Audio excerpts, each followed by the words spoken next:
Crise empurra a geração de empregos ladeira abaixo e região soma 24 mil vagas fechadas nos 5 primeiros meses do ano. Prefeito de Campos do Jordão, Fred Guidoni, é diagnosticado com coronavírus e segue em isolamento domiciliar. Mesmo com possibilidade de multa, moradores ainda ignoram o uso de máscara na prevenção à Covid-19.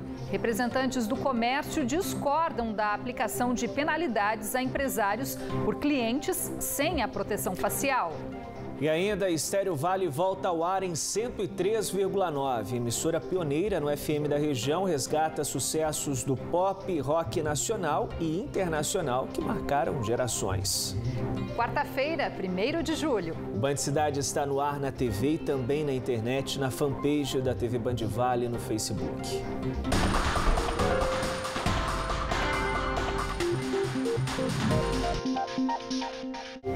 Boa noite para você. Olá, muito boa noite. O novo balanço do Cadastro Geral de Empregados e Desempregados, divulgado esta semana pelo Ministério da Economia, trouxe em números o impacto da pandemia causada pelo coronavírus na economia da região. Olha, Rose, de janeiro a maio, 24 mil postos de trabalho foram fechados nas 39 cidades do Vale do Paraíba, Litoral Norte e Serra da Mantiqueira. Foi o pior desempenho dos últimos 5 anos, segundo os dados do governo federal. E um dos setores mais afetados foi o de serviços.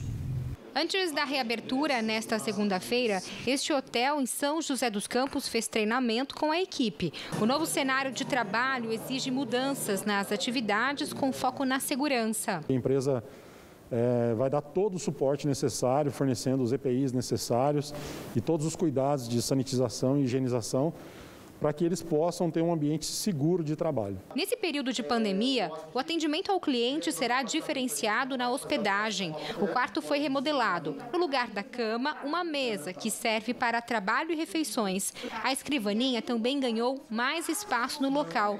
A mudança foi feita para oferecer um novo modelo no mercado, o home office. As pessoas hoje, tem muitas pessoas trabalhando em home office, e tem dificuldade, às vezes, por questão dos filhos, ou não tem um ambiente adequado para se fazer uma reunião.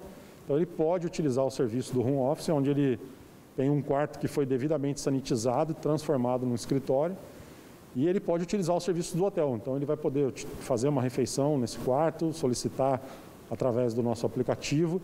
Essa é uma outra novidade. Durante a crise, a preocupação foi em preservar empregos. Mesmo assim, 10 funcionários tiveram que ser demitidos. Agora, em meio às mudanças, 47 colaboradores retornaram ao trabalho nesta semana. O que nós procuramos fazer foi desligar as pessoas que não são arrimos de família, ou pessoas que estão há pouco tempo, que têm uma condição de se recolocar com mais facilidade, para evitar o impacto social aí dentro dessas demissões que nós tivemos que fazer. E assim que nós tivermos uma retomada e houver a necessidade de contratação, essas pessoas têm prioridade em ser recontratadas. No meio desta pandemia, o setor de serviços foi o mais afetado. Somente nos 5 primeiros meses deste ano, segundo os dados do CAGED, Taubaté e São José dos Campos registraram mais de 4.500 demissões.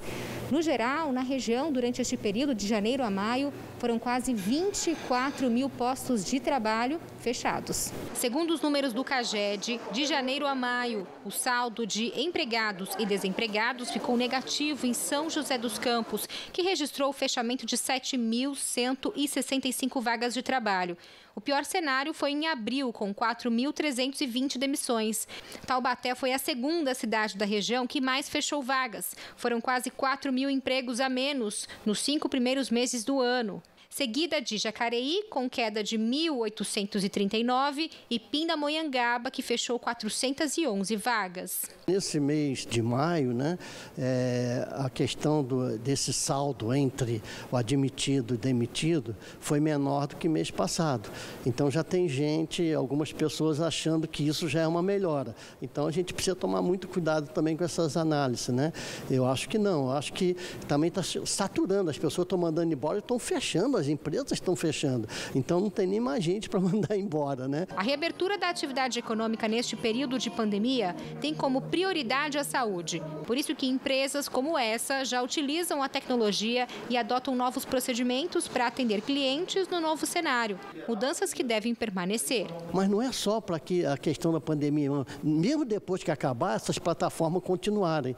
Plataforma onde que os lojistas, onde as indústrias vão estar tudo ligado com propaganda, na toda a mídia, né? E com isso poder estar vendendo. Eu acho que isso são fatores que tem que ser. O Sebrae também está envolvido, né? Então, eu acho que tem que ter uma união nas cidades, né? Para que possa fazer essas plataformas para poder impulsionar as vendas e, com isso, gerar o mais emprego, né? Que for possível.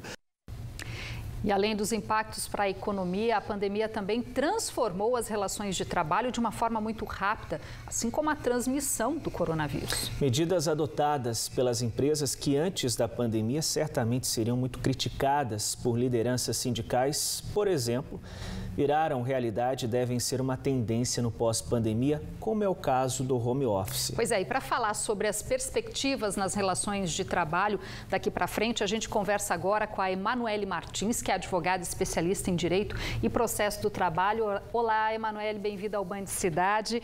Bom, durante a pandemia a gente percebeu aí que com as medidas adotadas aí pelo governo federal, que permitiu aí redução de salário, suspensão de contratos, né?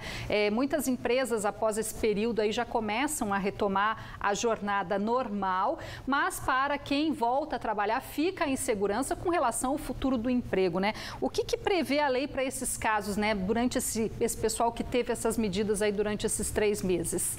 Você não está ouvindo a gente, Emanuele? Agora voltou.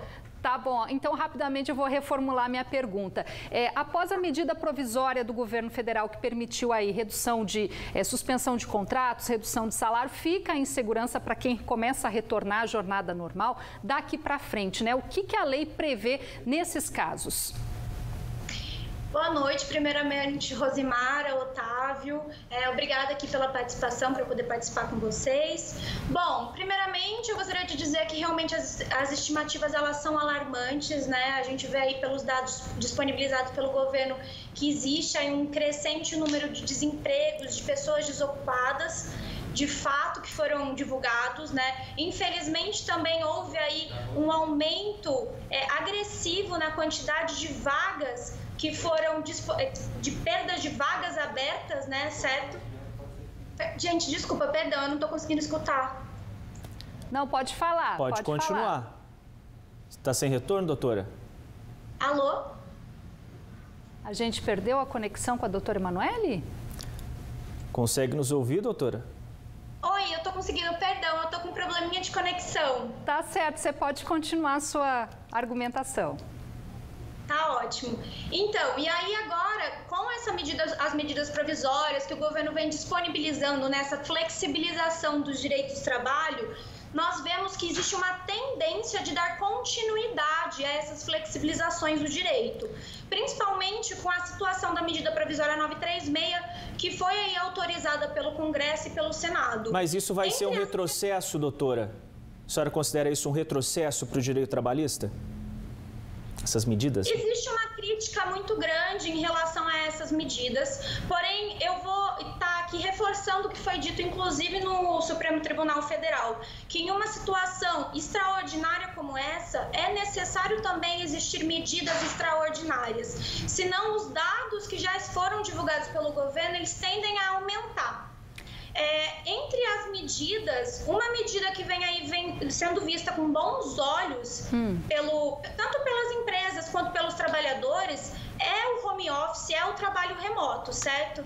E ela tende de fato a continuar porque as empresas notaram que é uma medida que traz uma economia, uma redução financeira considerável. Todo mundo se reinventando, né, doutora? Desculpa interromper a senhora, infelizmente a gente teve esse probleminha de áudio. Muito obrigado, viu, pela sua participação aqui no Band Cidade. Até uma próxima. Boa noite. Obrigada. Boa noite. A Prefeitura de Taubaté anunciou hoje a redução temporária da coleta seletiva devido a quedas nas receitas que impactam na parceria público-privada mantida com a concessionária Eco Taubaté. O serviço será mantido apenas na região central, uma vez por semana.